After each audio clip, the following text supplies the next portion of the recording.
imagine Sweet Tarts flavored soda. That's what Red Bull tastes like. So, as you can see, we always just kind of start talking and just turn the camera on and everything goes. So, welcome to Sunscreen Film Festival podcast number 36, I think. 36. You know, I haven't posted 35 yet, so 35 and 36 will post back to back. Yeah. And Hello, that's a small furry creature named Tribble. Tribble escaped. So, welcome back to everybody. It's been a few weeks since we've done a podcast here. We got a little busy with Film Festival, and then I just got back from Cannes or Cannes, however you want to pronounce it. Some people there Cannes, Cannes. No, I found out it's Con. You know how they talk like it? The French. I don't know. Everybody there said. Except you got to roll your eyes because he said it wrong. Oh. Actually, the French in Cannes were very nice. Did they pronounce it Con or how? You know, I never heard him actually say the name of the city, but all the British and everybody else that was there just said either Cannes or Cannes. So let's see. Some Nazis got arrested. Yes. Someone got shot at. Yes. And Occupy showed up. Occupy didn't really show up, and there was a Ocean's 11 style jewel heist, which was very cool. too. I forgot about that. Which was awesome. It was awesome. It was an eventful trip. I was not involved in the jewel heist. Just to be Were you clear. involved with the Nazis? I was not involved with the Nazis either. So to explain, for those that may or may not know, Cannes is the biggest film festival in the world and one of the oldest. It was the 66th one. And it's not just a film festival, it's a film market, which what that means is that's where everybody goes to buy and sell movies for the rest of the year, essentially. There are several film markets throughout the year, but Cannes is the biggest one, and there's an enormous convention center that's 3 floors that is filled with all of these booths of people selling their movies, and people walk around and see all the posters and decide what to buy. And there are ridiculous movies that we'll get into as far as... Now, these 3 people weren't actually... Hey, she's eating the wire. Here, give her here. Give her here. We'll get her on camera. I think she was. I think that's within the shot. So three people promoting a movie Dead Snow 2. I've seen Dead Snow. It's my new book. Dead Snow is a Nazi zombie movie. Takes place during World War II.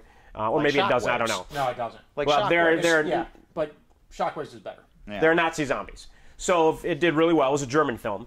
And so they're making a sequel. And so walking around at Cannes promoting it was a guy in a Nazi uniform in full zombie makeup, and then 2 really hot Gestapo chicks in like Nazi outfits to promote the film. Mm-hmm. Well, apparently, for some reason, the French have something against Nazis. Why would it? I don't know for the life of me. Yeah. Don't know why. Yeah. So the 3 of them got arrested for walking around wearing Nazi uniforms in France. Basically. You think that's something you would find out before you went over there? Yeah. In Germany, too, they'd have been arrested. They have But I think they know that, though. Yeah, they have that. Yeah. They have a denazification thing over there. I think they were just thinking, hey, it's Cannes, we're promoting our film. Who knows what they were thinking, but they got more publicity by getting arrested than they did maybe just they walking. planned it. Yeah. Well, then again, at the same time, a lot of filmmakers don't know a lot about history. Yeah. So that's... Yeah. They're Germans Germans. invaded France? Who knew? Well, they're German. These are German filmmakers. So. Oh, okay. Yeah, they better know. So that was one thing that happened. There was also a jewel heist that happened. Apparently, Chopard, which is a big jewelry, maker or whatever, and the jeweler that was supplying and Cannes is very well known for like its celebrity culture. They have like enormous red carpet, and every night there's a premiere. Sharon Stone was stunning. All the celebrity show. I mean, you name it, and they're there. Leonardo DiCaprio and Mila Kunis and Steven Spielberg. I mean, just you think of a celebrity, and they were there. James Franco, Psy, the little Korean Gangnam Style guy, was walking around. He's literally like 5'2". He's a tiny little guy. So Chopard was supplying all of the jewelry for all of the actresses and all the women on the red carpet and stuff. And so apparently what somebody did is they went out with a shotgun somewhere and they started firing a shotgun in the air. And so all the police rushed to the area where the shotgun was, and so then they broke into the Chopard jewelry where all the jewelry was being held. And they couldn't crack the safe, so they literally blew the safe out of the wall and took the whole entire safe with them, and made off with this like $1 million in jewelry. See, they must already have someone that can fence it. Yeah. How do you fence something that's that well recognized? Well, right. You just bust it all up. Yeah. You probably take it apart. Right. So that happened, and then somebody also, Christoph Waltz, who is the German actor from Inglourious Bastards and also from Django Unchained, and won an Oscar and was nominated for a second. I don't know. Anyways, like he was like on the red carpet, and then shots were being fired. Like I don't know if it was at him or near him. I heard they were blanks. Possibly. And so like security's rushing him off. So it was like a crazy kind of like just nuts. And the whole place in and of itself is just crazy. It's a whole long, couple mile stretch of beach basically, and then a huge harbor just filled with yachts. And when I say yachts, I don't mean yachts. I mean these things look like destroyers, like battleships. Yeah, I mean they're a couple of 100 feet long. Like in the back, I don't know what it's called, but it looks like a trunk that opens up, and inside there are more boats, like a full stern gate. So thank you, our former naval person here. As the stern gate opens up, and inside there's like more boats. Like there's a full speedboat, and there's a wave runner. I mean, the amount of money at this place was ridiculous. And you got to hang out on one of the yachts. I did get to hang out on one of the yachts. The one thing, if you're a filmmaker, if you're an actor, if you're a film student, and you want to work in the film business, save your money and go to Cannes, and just meet people. You will meet more people in a 1 week period than you will in an entire year going to LA or doing anything else. I mean, it was amazing. I'm standing in line and more business gets done from 9 p.m. to 6 a.m. at the bars, and then gets done all day. I don't doubt it. In the oh yeah, like all day you're at the convention center. Sure, people get a few in them. Dead snow too? Why not? Right. Yeah. So you're at the convention center and you you walk up to a booth. Hey, how's it going? I'm so and so, and this is what we do. I have a film festival. We have this other company. We do. Oh yeah, do you have an appointment? Okay, we'll set an appointment for a couple days from now. And it's very proper and formal. And sometimes they'll let you in, sometimes they won't. Some people are friendly, some people aren't. But you go out to the bar. You're standing there. You're having a drink. Hey, how's it going? Oh, look at that girl over there. Yeah. Oh, what's your name? What do you do? Next thing you know, I'm standing in line at 5:30 in the morning getting a kebab, which a kebab is basically like a gyro, it's lamb meat or whatever else. People know what kebabs are. Well, you never know. You never know. Some people don't. Standing in line getting a kebab, talking to the guy next to me, and he goes, oh, you're a nice guy. Here's my business card. Give me a call. I finance the King's Speech. And he walks away with his kebab. I mean, that's the kind of... Holy crap. And so you never know who you're going to stand next to. You never know who you're talking to. So talk to everybody. Just have a good time. We went to this karaoke place. There's like a karaoke place right near the train station that, packed full of people. I mean, and you just never know who you're going to meet. Met a couple of huge hedge fund film investor guys. I mean, those are the kind of people you want to run into. People that work for studios. People you hit it off with and who want to finance films. Right, yeah, exactly. So you'll make more connections there. And even if you're a film student, you go and you get an internship working for one of these companies. That's how you, get out there in the business stuff. It was really good. Highly recommend it for anybody. Save your pennies and go to Cannes to do whatever you want to do. But there were some really cool films that were very unique. I really need to see Avalanche Sharks. Yes, so I'm going to see if there's a trailer for this. Oh, Avalanche Sharks looks good. So there's a shark movie book next, I think. Okay, don't forget Brooks' movie. So there was a film Brooke called Hogan. Oh, that's already. I wrote a review for it. Yeah, she's awesome. It's a fun movie. It's great. And actually, given it's one of my reviews, half of it is going on and on and on about how hot Brooke Hogan is. Yeah, double-headed shark attack. Yeah. It's a great movie. You should start watching TNA Wrestling. I hear she's on there now. Oh, yeah, she's on there now. Her dad. There are so many total nonstop action. Yeah, of course it is. There are so many shark movies that I literally cannot find the trailer for Avalanche Sharks. I actually the other day just pad out the shark book with obscure stuff. I watched the Jaws episode of Sheriff Lobo on. Oh wow! Online. Cool. I always remember that was based on a true story. Believe it or not. Sheriff Lobo. Yeah. Well, that's Sheriff Lobo was based. There was a racist cross-southern sheriff. Who knew? But yeah, that was some great white shark went nuts and sailed up into this river. Oh, it was a bull shark, though. Yeah. I thought it was a great white shark. I thought it was a bull shark. I think it was a bull shark. It was really unusual, and he went underneath this bridge, Massachusetts, and this old man tried to tell everybody this shark went up the river. Yeah, you're drunk. And that's not the point. It mangled four kids and then sailed back out again into a freshwater river. Yeah, they can breathe freshwater for a while. And that scene in Jaws where he's coming underneath the bridge and the guy's yelling, that's yeah, they made a movie based on that called 12 terror or something like that. Yeah, it was a true story. This shark just went nuts. They never figured out why. It just decided. Sharks do what they want to do. Yeah. It just decided to sail up a river and. So one of the crazy things about Cannes is when you're at the film market going around through the whole thing, there are more ridiculous genre films than you can possibly imagine. I learned more about what do buyers want, if you're going to make a movie, what do they want, than anything else. Like just basically what not to make, what you need to do, all that kind of stuff. And one of the things is if you have a completely asinine, ridiculous poster that people walk by and like, what is that? I want to see that movie. Remember we made our own posters that one time? Yes. You still got any of those? I do. I do. They were all just wild ideas we had. Yeah. So I remember I made a poster for Disco Nazis Are Go once. We went to the studio at this network I work at a long time ago, and we had all these ideas, and we were going to NAPTY, so we decided we'll Photoshop up some posters. We don't even have scripts. We have ideas, treatments, that kind of thing. Hey, it worked for Corman. But let's make posters of all these different movies and shows that we want to make, and just shop. And we put a synopsis on the back of the posters, and our business card on the back of the posters. They were just 8x10 posters. I can't remember what they all were. I can only remember Slam Dads. Mr. Satanism. Terminal Kill. Terminal Kill, which got made as a pilot. Yes, Mad Science U. that's right. Yep. Something I created actually got made into a pilot. Yep. What else? There were 5, I think. Mad Science U was one. Yeah. That reminds me. You're talking about how this, that, and the other thing went. How did you do? Well, my documentary, Running with Demons, which my sales agent, Marty Poole, has for sale there, has some interest in it. It just wrapped up. Well, today, actually, is when it wraps up, technically. Really? Yeah, it's 2 weeks long. So it's just wrapping up today.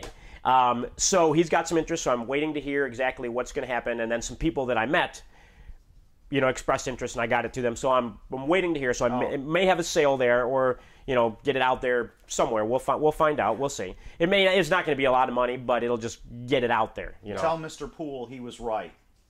HBO called me back this week for Nation of Heroes, and they wanted to see more footage. And the sizzle reel was done in time, so I had them send the sizzle reel to HBO. Great. So it looks like they're interested, and they took my number, but I'll call them again later this week. Yeah. And so he was right. Marty Poole told us to just go ahead to HBO and beg them for the money to finish it, and because they're going to buy it anyway, because they bought the first one, right? And they ran the hell out of the first one. If it was still on film, the first one being cuts in the emulsion now from all the times they ran it. The first one being Superheroes, which Superhero here, Emmy-nominated film Superheroes documentary on HBO. It's on demand or HBO Go if you want to check it out. HBO bought the first one. And we didn't make that one, but they bought the first one, and they ran the hell out of it and sold a lot of ad time on it, I'd imagine. Well, HBO doesn't run ads. They're subscription-based, but a lot of people that I've spoken to around the country, like, I saw that movie. Yeah. A lot of people have seen it, It did very well for them. Right, so of course they're going to pick up the second one. So after Greatest Pitch Ever, the guy that threw his wallet at me advised me to just go to HBO, say, look, you're going to buy it anyway. Why not just forward us a little bit of money to finish it? And if you want to see Superhero's Greatest Film Pitch Ever, just search Greatest Film Pitch Ever on YouTube here, or on my channel here where you're watching this podcast. You can find that as well. I put up the making of Greatest Pitch Ever, behind the scenes of Greatest Pitch Ever. But anyways, Marty Poole was right. So he often the is. point being, I like Marty. If he's right, then he'll hope he's right. Yeah, hopefully. Like last I talked to him, there was a company in Poland that was interested in picking it up for distribution. That's cool. And that's the way that the film market works. Is there are all these different territories, all these different countries. So what did we discuss a few weeks ago? People in one country, what speaks to them doesn't speak to us. Like over here, people go, like that joke at the end of Star Trek 4. Where Dr. McCoy says they're flying to their new ship, and Dr. McCoy says they'll probably give us a freighter. Like that. Over here, nobody thought. When Leonard Nimoy was in Russia watching it, and dubbed in Russian, McCoy goes, they'll probably give us a freighter. The audience lost it, was throwing things. And he was crawling out of the theater like this to get away because they went nuts. Yeah. So who knows? Maybe Running with Demons will speak to somebody. Yeah, you never know. And it speaks to a different audience. And it was interesting. I hang out at Marty's booth a little, and he was representing 20 films. And so you see, it's a little corner booth. Some walls there, and they have all these posters, all these movie posters. one sheets, 8 by 8.5 by 11s on the walls, and people walk by and that are buyers, and it's like a buyer from Poland or whatever, walks up and says, "What do you got with Steve Austin in it? I need a fighter movie, Steve Austin." It's like, well, we don't have Steve Austin, but we have this MMA movie. Okay, let me take a look. And there's specific things that they know sell in their markets, so that's what they're looking for. That's what. And no, shark movie with Brooke Hogan. I want that. Yeah, exactly. And as an example, here's a movie that the poster was amazing, caught my attention, and it's generated a lot of interest. It's called FDR American Badass. FDR American Badass. Let's see if you can see the trailer here. And you can look up this trailer on YouTube. And the poster, come on, play. He gets out of his wheelchair to be an American badass. The poster is him in the wheelchair with machine guns on the side of the wheelchair, like blasting. And at the bottom, the tagline is "Nazi werewolves beware." Nice. So there are Nazi werewolves.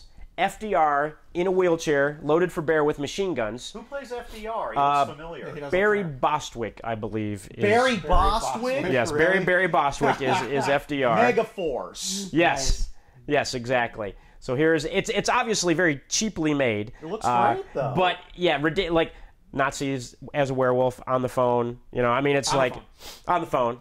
Nazi werewolves are on the phone. It's completely ridiculous, and you'll see a lot of recognizable actors in it. I'm like, that guy's with aircraft from the 1950s and late 60s that never existed back then. That's right. Yeah. That's right. I don't think they're going for accuracy. Werewolves need to get off the phone and do something. And do some werewolfing. No wonder the Delano 2. There it is. There's the Delano 2000 wheelchair loaded with machine guns. So this is the example of the types of films that you will find all over Cannes for sale. That reminds me, did you guys ever see Iron Sky?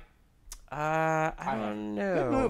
Good movie. It's along the lines of this. There's Nazis that live on the moon. They went there at the end to escape, and they've got this whole society up there that runs on helium-3, which is supposed to be like better than nuclear power. Right.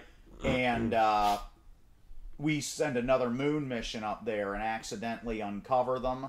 So that sounds fun. And it's hilarious. They find out they have a computer that's the size of this townhouse, but they find out about this. Right. So they send a little mission to Earth to bring cell phones back. To power all their computers. So they can reverse engineer. Yeah, and that kind of thing. That's what the whole thing is. And it is hilarious. Really? It is hilarious. If you haven't seen Iron Sky, see it. People I've talked to, I was disappointed in Iron Sky. Why? You were expecting it to be realistic? Yeah, exactly. Iron Sky. And it's hilarious. Nazis come from the moon to Earth looking for cell phones. I think I remember the trailer for this one. And that was hilarious. That was hilarious. Enjoy it. You'll love it. I hear they're going to make a sequel. How they're going to do that, I don't know, because they blew a big chunk out of the moon and... Well, it's hilarious though. You'll love it. This is Iron Sky here, right? But very enjoyable film. Yeah, this is the second movie I've seen lately that has Nazis flying UFOs around. So, anyways, now Mad Science U gets picked up, so I'll finally get to be monsters. When still working on Mad Science U. Cool. We will be launching a Kickstarter campaign for the Mad Science U graphic novel soon. Now that I'm back, I can have some time to finally put that together. I've been doing my homework. I've been watching a lot of Archie's Weird Mysteries. Archie's Weird Mysteries is right about the tone we want. Right, that's why I've been watching. Right. Where do you find that at? It's just on TV. Is it? The network I work for airs it. Oh, wow. So I get to watch it all the time. Just do a search night now. Okay. Yeah. Archie's Weird Mysteries. It's a good cartoon. Really Erie, Illinois. Erie, Indiana. Indiana. Close enough. Indiana, Illinois. They're next to. Indiana? Oh yeah, years ago. Erie, Indiana. Archie's Weird Mysteries. See, I'm getting ready. I want to write on it too. Yeah. So he's perfect. Those are the perfect things. Yeah, I'm already working on a concept where the thing that lives in that Tupperware in the back of the fridge that's a great idea. Is the problem. Well, here's a film that hasn't been made yet, but that I met the executive producers and the financiers for this particular film that I think Superhero is going to love. It's going to be shooting this fall in New Orleans and should be released sometime in 2014. And they're thinking it's going to have like hangover kind of like blockbuster appeal. And it's called Killing Hasselhoff. And what it is it's basically there's a celebrity death pool.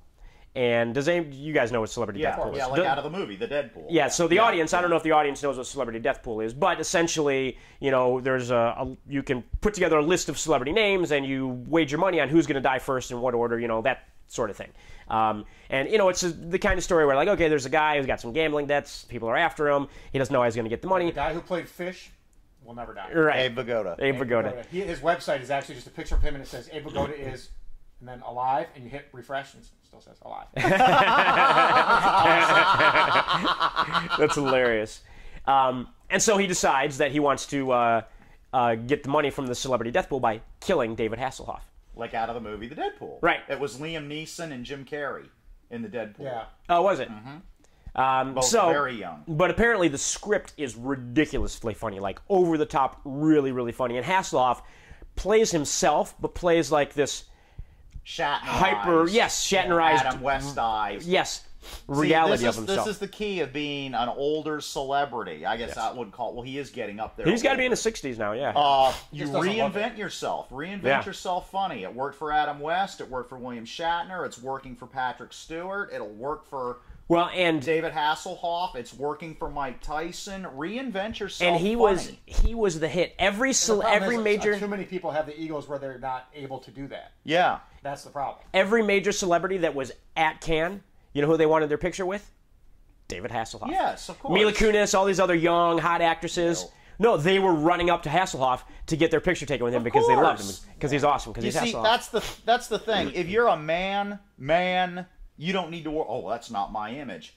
Your image. If you're Adam West, you were a cliff diver in Acapulco. You are the Batman. You are the definitive Batman. Nothing to prove. Right. You have nothing to prove. Yeah. So, hey, I'll tell you what. Run up and hit me in the face with a pie, and I'll say something funny. You don't care. You don't care. Just reinvent yourself funny. Yeah, so Hasselhoff was the toast of Cannes. Speaking of which was awesome. Hasselhoff actually rescued people when he was shooting Baywatch. Did you guys know that? Nuh-uh. Yeah, people were out there drowning every now and then, and he'd be like, well, I've got the canister or whatever they call it, and he'd go running out there into the water, and he saved a few people. I want to see Baywatch Nights, and I can't find Baywatch Nights anywhere to watch. I remember it. It was short-lived. Yeah, but it I remember started out as like more of a Baywatch but detective agency on the beach. Yeah. And then it turned into like a weird X-Files but like with crazy Baywatch Noir, I guess you should call it. But after the first season it turned into like there were things like brain controlling worms and stuff. It was like they are also making a big budget Baywatch movie. Really? Yes. Wow. Yep. I never watched Baywatch, but it was a huge hit overseas. Obviously, it was a fairly. It was a big hit here, but it was an even bigger hit internationally. Baywatch dens in Iran. Yeah. I remember seeing a thing where Hasselhoff was talking about it. People would run an illegal satellite dish up a side of a building to get the signal, and the women with their burqas on and stuff would come up that side, and they go, "Oh yes, Baywatch," and they'd pull their burqa up, and they had dyed their hair blonde. And pull it back down again and walk off because that's what they thought Baywatch and the West and everything was all blonde hair and you're right. It was Baywatch. That's the intro for Baywatch. It was even a huge hit in places it wasn't supposed to be. Yeah. Play Baywatch Nights. The trailer. Baywatch Nights. Play Baywatch Nights. The trailer. I know that's on. Yeah. YouTube. I saw the so trailer. Things are looking. Or the intro. You know what I mean? Okay, now does this shatter the myth though? Because of a lot of the things you're talking about. Remember, we've reached the era where things need to be done in order to get them sold. Oh, yeah. Apparently, it sounds to me like a lot of people there were selling ideas. Well, no, they still need to be done. These are major players in the industry that are selling concepts or packaging concepts. It's kind of like we already have either the money or the investors to make something. Which one of these things do you want us to make? Do you want Avalanche Sharks? Do you want...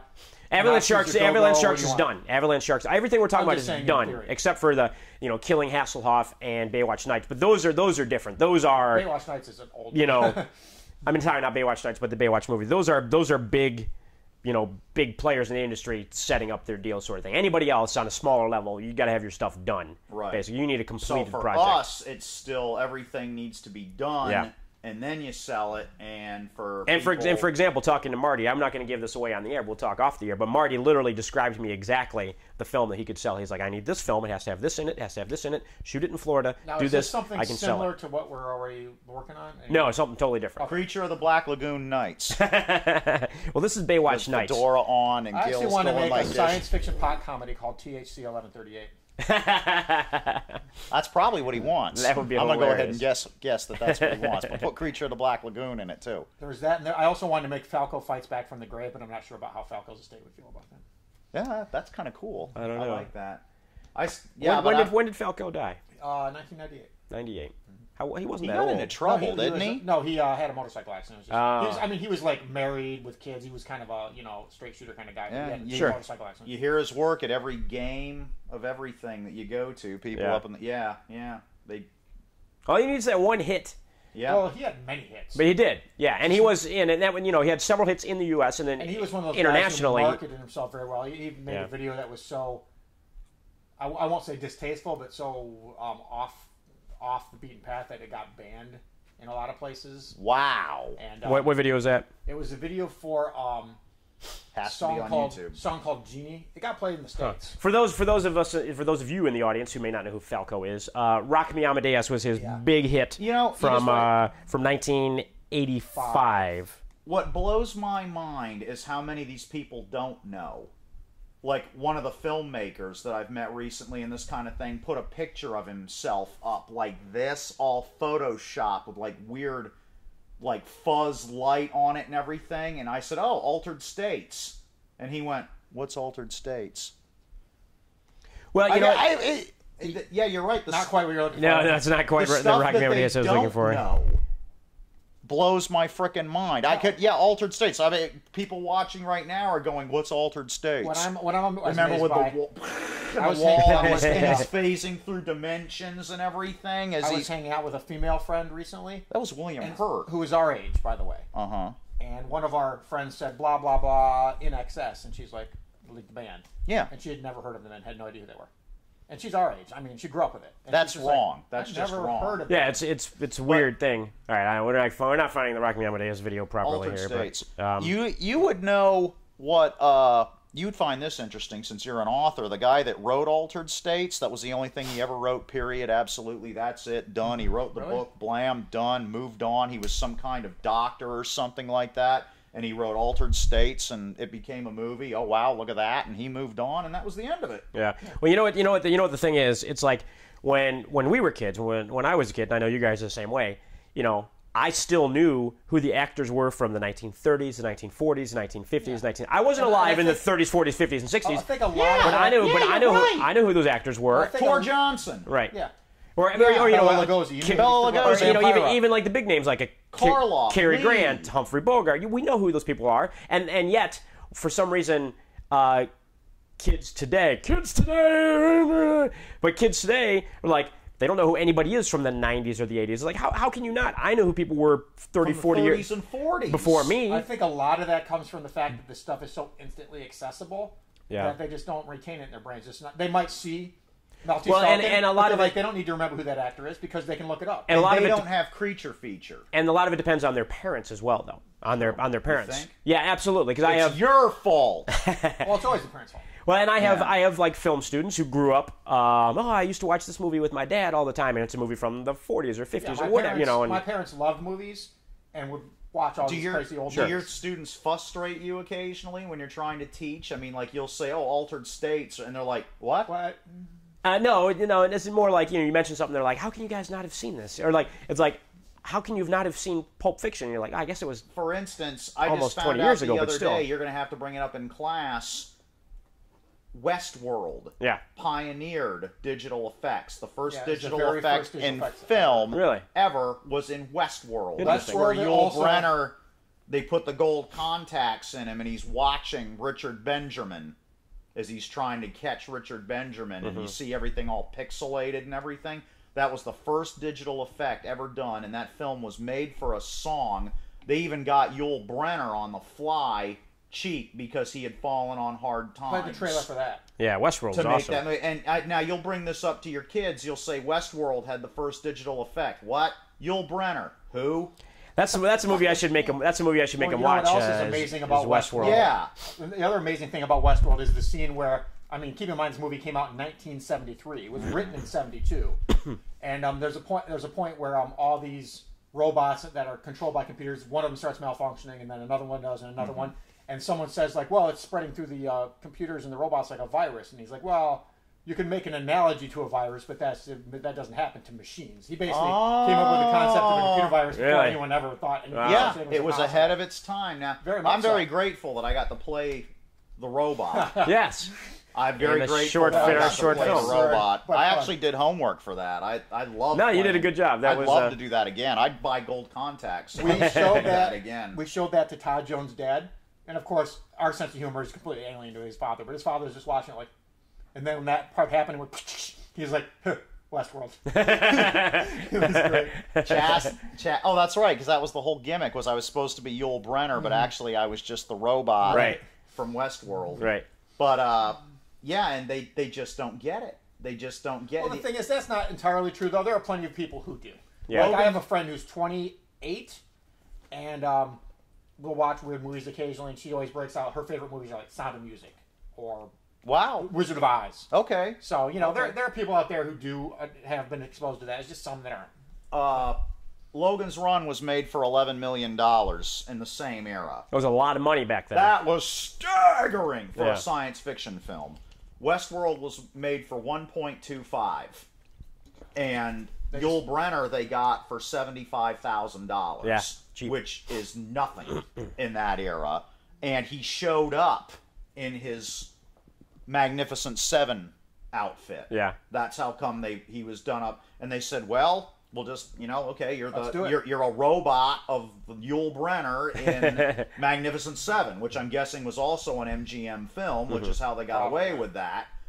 And I wonder what they paid him to be in Future World. $1.50 and a sandwich. Yeah, but that was the first digital effect ever. Interesting.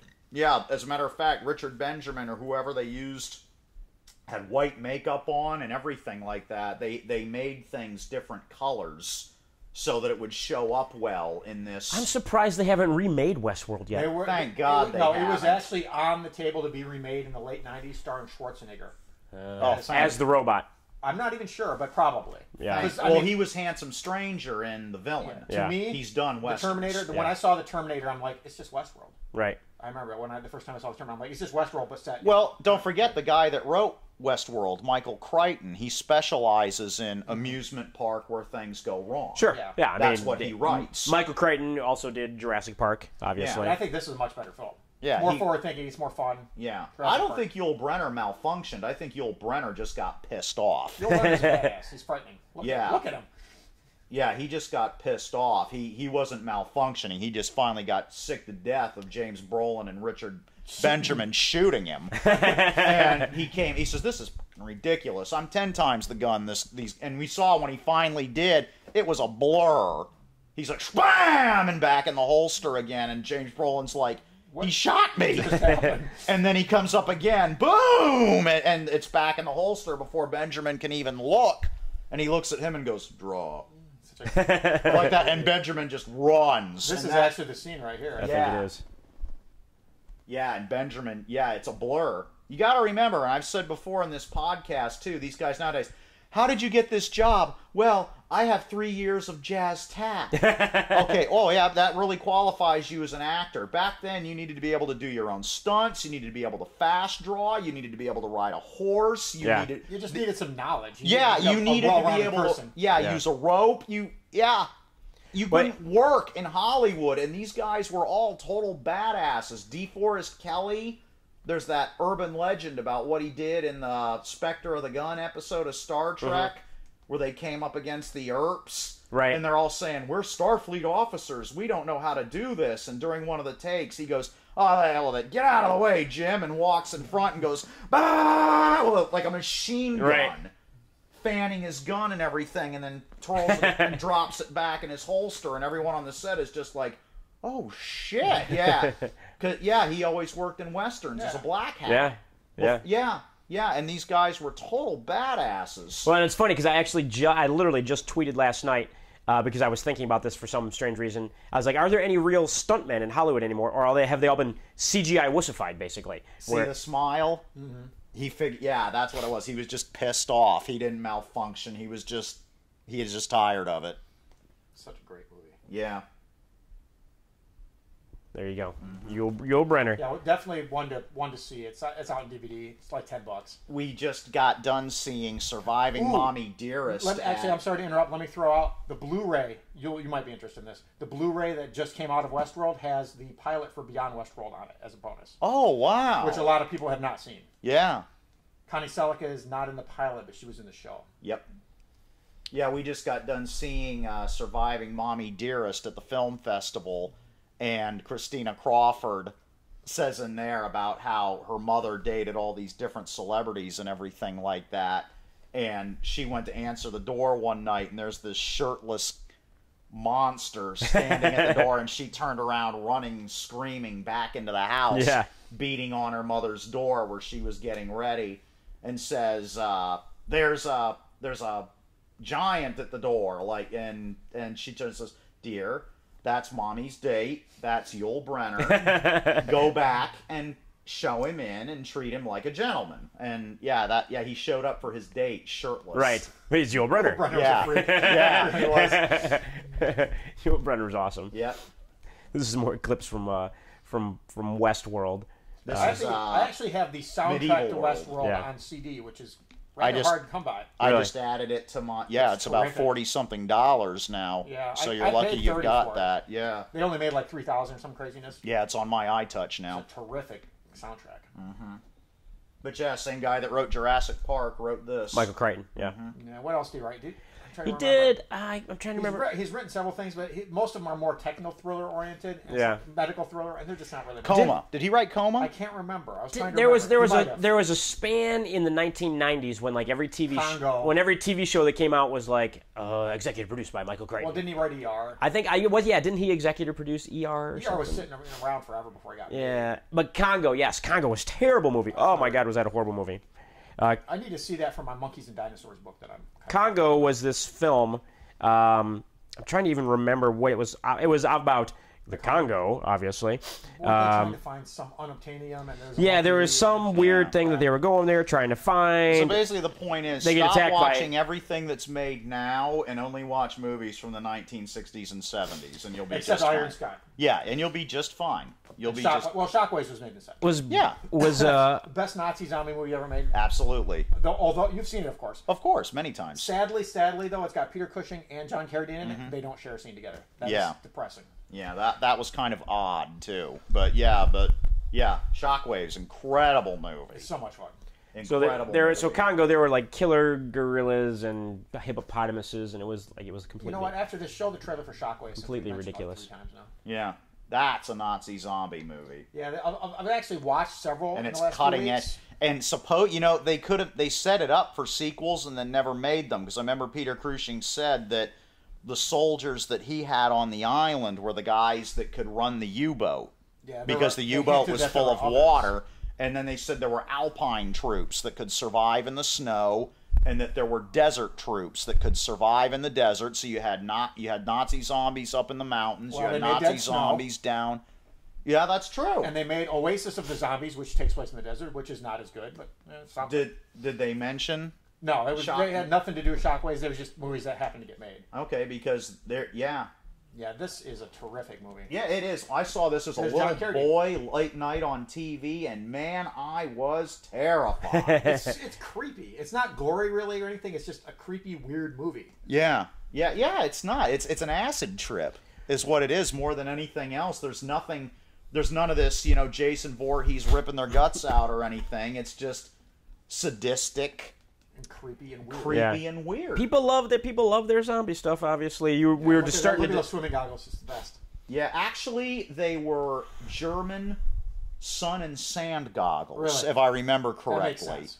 And that they were wearing. Somebody told me that along the way that they were actually German issue. I don't know who the actors are. I mean, they're probably just stuntmen and stuff who play these zombies. But the way their body language is really what makes them creepy. They just come across as very ominous and very confident. We don't need to be, because we're just Yeah. They're just the entire time like, you're all dead. They're just, and they know it. Yeah. They know it. And they're just creepy. Yeah, they're just, the way that they move, they don't come out like zombies in films are so cheesy and everything. These guys just are ominous. Yeah. It's terrific. Their body language is way better. The guys that do these shows now, like Walking Dead and stuff, the actors in there could take lessons from these guys. Yeah.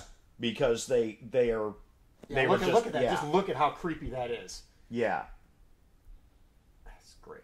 People love their zombies. Well, like we were starting to discuss a little bit earlier, there are. I don't even have to try. Aren't there a couple more zombie? You were saying a couple more zombie TV shows coming. Yeah. The story is Zombieland is coming out this fall, as I understand it. Yeah. What network do you know? I don't know what network. You know, the funny thing, it was originally meant to be a series, and it ended up being a feature, and now it did so well as feature that's going to be a series. That's why my latest book is zombie movies, because I just figured it's so big right now. Yeah. There's that. Supposedly there's a third zombie series coming out this fall, or being pitched for this fall. I'm not sure what it is. Maybe that one feels got re-picked up. I don't know. But then, of course, Brad Pitt zombie movies coming out. World War Z. Yeah. Yeah. Which I saw the trailer for World War Z the other day. I'll pull it up. You know what? It was nothing.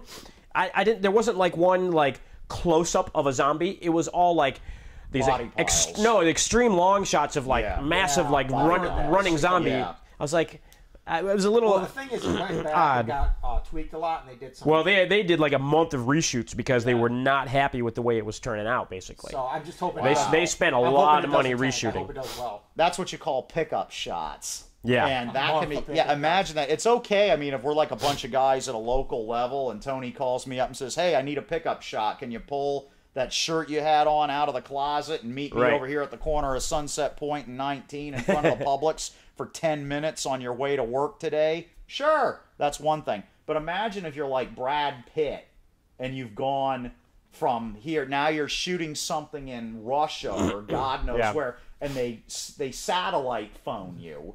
Because you're out in the middle of Bumwang, and they say, hey, can you go to the nearest airport, hop on a private jet, take it 12 hours over to Benghazi, and we're going to shoot this scene over again. We've got your makeup and your old outfit waiting for you, and you're totally into this character now, but they want you to come back and be this character again. Yeah. See, now, what a pain in the ass. I like this chaos that's going on right here.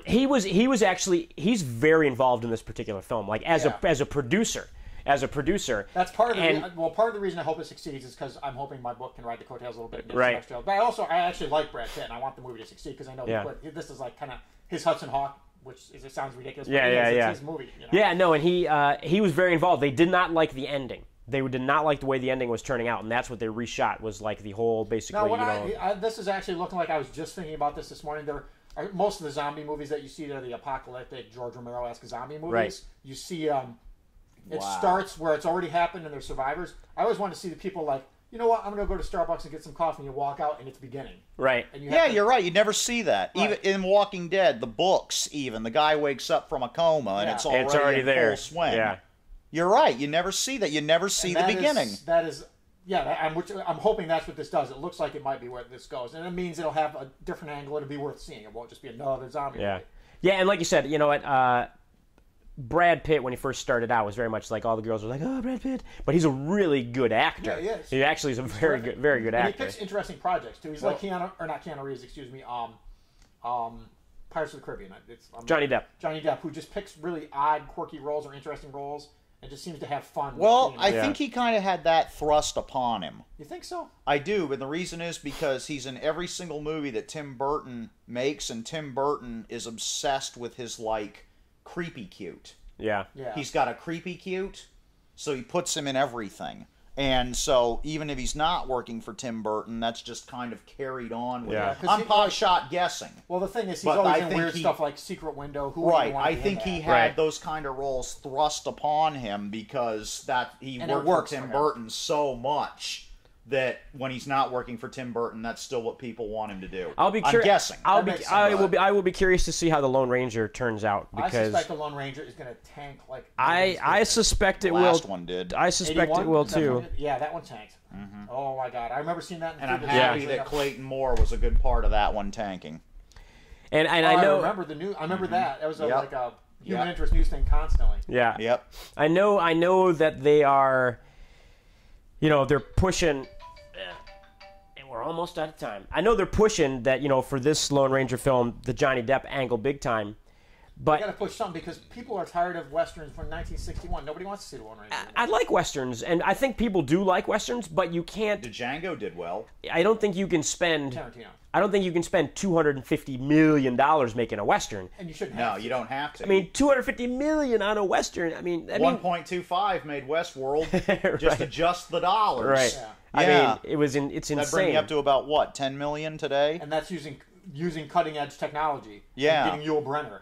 Yeah. Come on. The problem is that Gore Verbinski, who directed the Pirates movies, did this one, and he is renowned for going over budget. And if he goes over budget, he's just like, whatever, I do what I want, sort of thing.